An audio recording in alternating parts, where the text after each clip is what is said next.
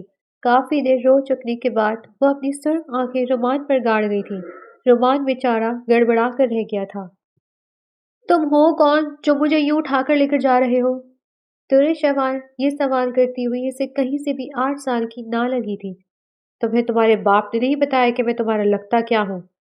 نہیں، تم بتاؤ تم کون ہو؟ بس یہ سمجھ لو کہ میں تمہارا اپنا ہوں۔ جیسے تمہارا باپ تمہاری ماں کا تھا ویسے ہی میں تمہارا قریب ہوں۔ اچھا تو مطلب تم میرے بھائی ہو؟ استغفر اللہ۔ اس کی اس بات پر رومان کا چہرہ سرخ ہوا تھا۔ بیوقوف لڑکی، بھائی نہیں شوہر ہوں تمہارا۔ اچھا جیسے امی کے ابا تھے ویسے تم میرے وہ ہو؟ وہ اشتیاق سے رومان کا چہرہ دیکھ رہی تھی۔ ہاں۔ رومان ایک لفظی جواب دیتے ڈرائیونگ میں مصروف ہو گیا تھا۔ مطلب کہ تم بھی مجھے جانوروں کی طرح مارو گے جیسے ابا اماں کو مارتے ہیں؟ رومان نے اس کے چہرے پر نظر ڈالی تھی جیسے مبشر علی سے اسی چیز کی امید تھی۔ نہیں، وہ کہتا رخ موڑ گیا تھا۔ در شوار دلچسپی سے رومان کا چہرہ دیکھ رہی تھی۔ رومان اس کی نظریں اپنے اوپر اچھے سے محسوس کر رہا تھا۔ میری بات سنو۔ وہ اپنے ننھے ہاتھوں سے اس کا ہاتھ تھام کر بولنے لگی۔ رومان نے اس کی طرف دیکھا تھا۔ اماں کہتی ہیں کہ جو شوہر ہوتے ہیں وہ بہت اچھے ہوتے ہیں۔ تم تو میرے شوہر ہو نا، تم تو اچھے ہو نا۔ اس کی بات پر رومان کی بولتی بند ہوئی تھی۔ اس کا رشتہ کوئی عام میاں بیوی والا نہیں تھا۔ بولو نا، کچھ پوچھ رہی ہوں تم سے۔ اس کے کہنے پر رومان نے اسبات میں سر ہلایا تھا۔ تو دیکھو، مجھے وہ بکری کا بچہ بہت پسند ہے۔ کیا تم مجھے ویسا بچہ لا کر دو گے؟ وہ چہرے پر نرم مسکراہٹ لیے اس کا چہرہ دیکھ رہی تھی۔ رومان نے کوئی جواب نہیں دیا۔ بولو نا، تم تو میرے پیارے شوہر ہو نا، اچھے ہو نا۔ شوہر تو اچھے ہوتے ہیں، بیوی کی بات مانتے ہیں۔ کیا تم میری بات نہیں مانو گے؟ لا دو گے نا؟ 3 لفظی جواب دیتے اپنے لبوں پر امڑتی ہوئی مسکراہٹ کو بے مشکل روکا تھا۔ در شوار اب نارمل ہوتی آرام سے بیٹھ گئی تھی۔ رومان نے سکون کی گہری سانس بھری تھی۔ گھر میں داخل ہوتے وہ اس کا ہاتھ تھامتے اسے اندر لایا تھا۔ ڈرائنگ روم میں کسی کو نہ پاتے اس نے سکون کی سانس لی تھی۔ وہ اس معصوم کے ساتھ کوئی ظلم ہونے نہیں دے سکتا تھا۔ جو کیا تھا اس کے باپ نے کیا تھا۔ اس معصوم کی اس میں کیا غلطی تھی؟ وہ بھلے سے خون بہا میں آئی تھی مگر وہ اسے اس ظالم رسم کی بھیڑ چڑھنے نہیں دے سکتا تھا۔ وہ اس کا ہاتھ تھامے اسی لیے سیڑھی کی جانب بڑھا تھا۔ در شوار کے سسکنے پر وہ وہیں رک گیا تھا۔ کیا ہوا؟ اس نے نرمی سے اس کا چہرہ دیکھتے سوال کیا۔ پیر میں درد ہو رہا ہے۔ وہ گھٹنوں کے بل بیٹھ کر اپنا پیر دبانے لگی۔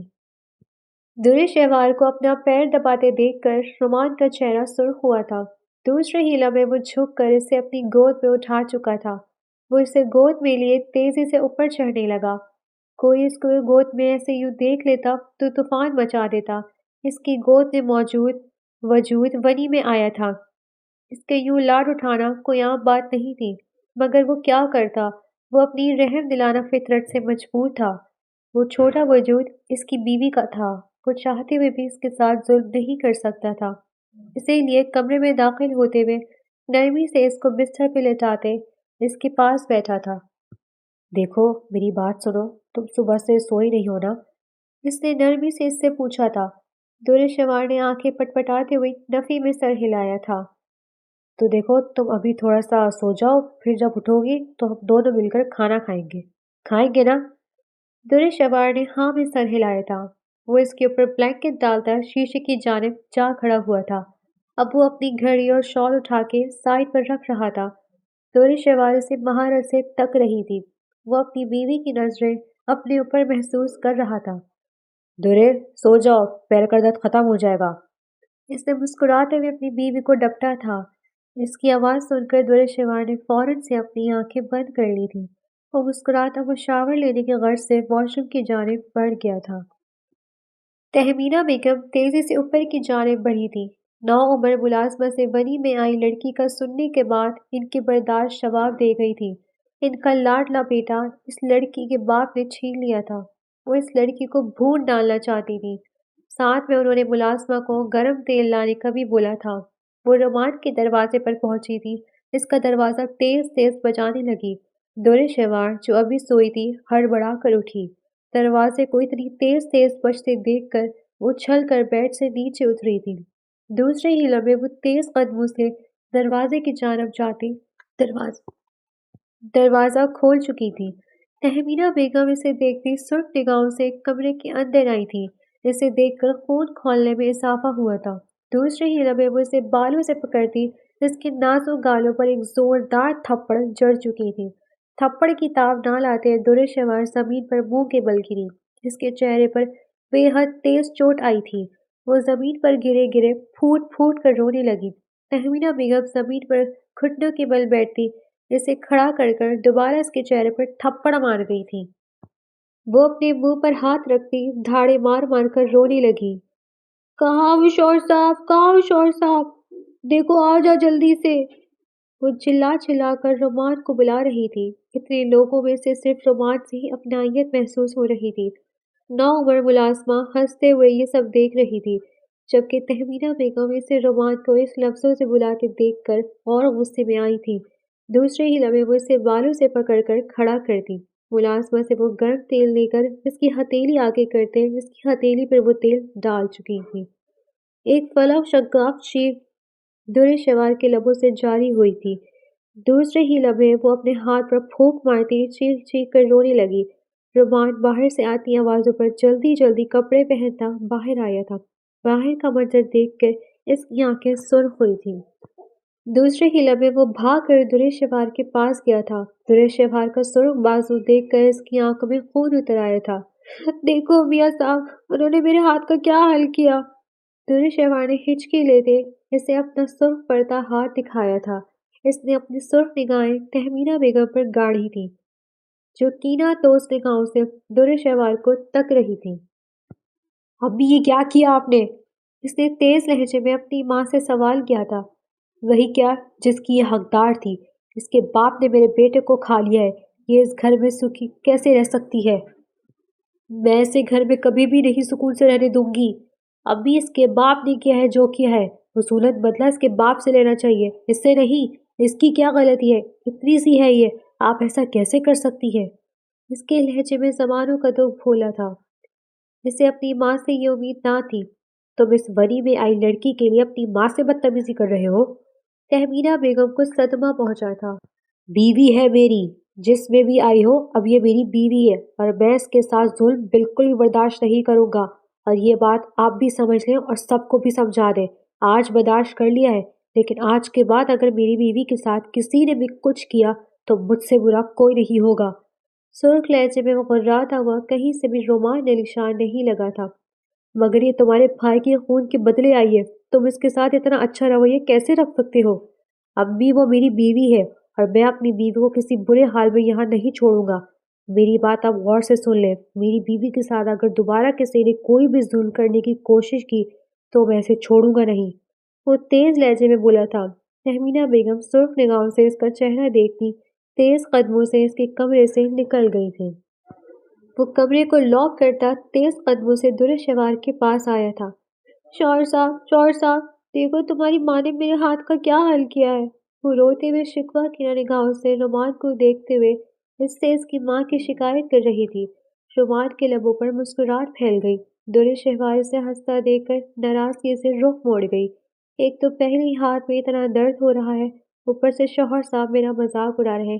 اس کے منہ سے اپنا اتنا پیارا نام سن کر رومان کا چہرہ کھلنے لگا تھا۔ وہ شوہر صاحب کرتی اسے بڑی اچھی لگی تھی۔ تیز قدموں سے ڈریسنگ روم کی جانب بھاگا تھا۔ تھوڑی دیر میں وہ میڈیکل باکس لیے باہر آیا تھا۔ اب وہ زمین پر بیٹھے نرمی سے اس کے ہاتھ کے زخم پر وہ ٹیوب لگا رہا تھا۔ دیکھنا یہ صبح تک بالکل ٹھیک ہو جائے گا، اور یہ داغ بھی صبح تک چلا جائے گا۔ نہیں جائے گا شوہر صاحب، دیکھو میرا اتنا پنک ہاتھ تھا، پورا لال کر دیا آپ کی امی نے۔ وہ شکوہ کنہ نگاہوں سے دوبارہ سے اس کی اماں کی شکایت کرنے لگی۔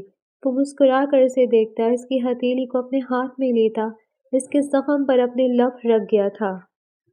8 سالہ دور شوار کو اس وقت اس بوسے کا مطلب معلوم نہیں تھا، مگر پھر بھی اس کے گال کسی گلاب کی مانند کھلنے لگے تھے۔ رومان اسے گلاب کی مانند لال پڑتے دیکھ کر گہری سانس بھر کر رہ گیا۔ وہ اب بھی بری طرح رونے میں مصروف تھی۔ ٹیوب لگانے کے بعد ہاتھ میں جلن تھوڑی کم ہوتی محسوس ہوئی تھی، مگر گالوں میں اب بھی بے تحاشا درد ہو رہا تھا۔ تہمینہ بیگم نے بڑی بے دردی سے اس کے چہرے پر تھپڑ مارے تھے۔ وہ اپنی ماں کی انگلیوں کے نشان اپنی بیوی کے گال پر دیکھتا لب بھیج کر رہ گیا تھا۔ دوسرے ہی لمحے وہ اس کے گال پر بھی ٹیوب لگا رہا تھا۔ سوری میری چھوٹی سی بیوی، آئندہ ایسا نہیں ہوگا۔ وہ نرمی سے اسے گود میں اٹھائے بستر پہ لے آیا، اس کے ساتھ بیٹھا تھا۔ نہیں، میرا شوہر صاحب برا ہے، وہ نروٹھے لہجے میں اس سے کہتی رخ موڑ گئی تھی۔ رومان کے لبوں پر مسکراہٹ پھیل گئی تھی۔ چھوٹی بیوی عمر میں چھوٹی ضرور تھی، مگر روٹنے میں ماہر تھی۔ اچھا میری چھوٹی سی بیوی، میں کان پکڑ کے معافی مانگتا ہوں، معاف کر دو۔ وہ کان پکڑ کر اس کے سامنے آیا تھا۔ نہیں، ہم اپنے شوہر صاحب کو صرف ایک ہی شرط پر معاف کریں گے، نہیں تو ہم معاف نہیں کریں گے، وہ کہتے دوبارہ سے رخ موڑ گئی تھی۔ رومان گہری سانس بھر کر اس کے سامنے آیا تھا۔ بولو، کیا شرط ہے؟ وہ اپنی چھوٹی سی بیوی کو خود سے ناراض نہیں کر سکتا تھا۔ پتہ نہیں وہ یہ سب کیوں کر رہا تھا، مگر اس کی چھوٹی سی بیوی اس سے ناراض ہو جاتی یہ اسے منظور نہ تھا۔ وہ اس کے کہنے پر تیر کی تیزی سے اس کی جانب اپنا چہرہ کر گئی تھی۔ پھر ہم سے وعدہ کریں شوہر صاحب کہ اب آپ ہماری بات مانیں گے۔ وہ اپنا چھوٹا ہاتھ اس کے سامنے کر گئی۔